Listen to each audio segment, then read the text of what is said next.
পাকিস্তানৰ ট্ৰলৰ প্ৰত্যুত্তৰত হাঁহিলে ৱেইছিয়ে ক'লে ধুনীয়া মানুহ পোৱানো সহজ কথা নেকি।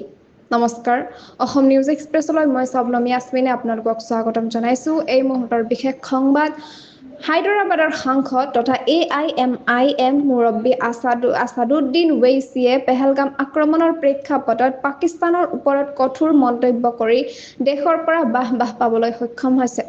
পাকিস্তানত ২৬ জন নিৰীহ লোকৰ মৃত্যু হোৱা এই আক্ৰমণৰ পিছত ৱেইছিয়ে যিদৰে পাকিস্তানৰ নেতাসকলক একহাত লৈছিল, তাৰ পিছতো সীমান্তৰ সিপাৰৰ পৰা আৰম্ভ হয় ট্ৰলিং।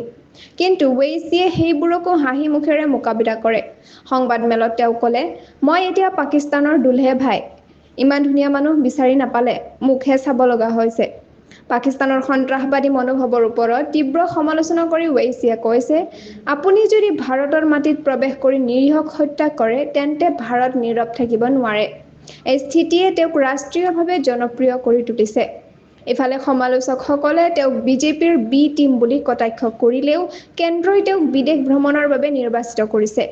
সন্ত্ৰাসবাদৰ বিৰুদ্ধে দেশৰ প্ৰতিনিধিত্ব কৰিবলৈ এই দিশে ৰাজনৈতিকভাৱে এক গম্ভীৰ উত্তৰণ ঘটিছে ৱেইছিৰ। আজিলৈ ইমানেই।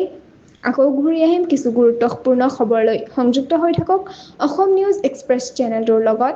চেনেলটো লাইক, কমেণ্ট, শ্বেয়াৰ, ছাবস্ক্ৰাইব কৰিবলৈ নাপাহৰিব। লগতে কাষতে থকা বেল আইকনটো দবাবলৈ নাপাহৰিব। ধন্যবাদ।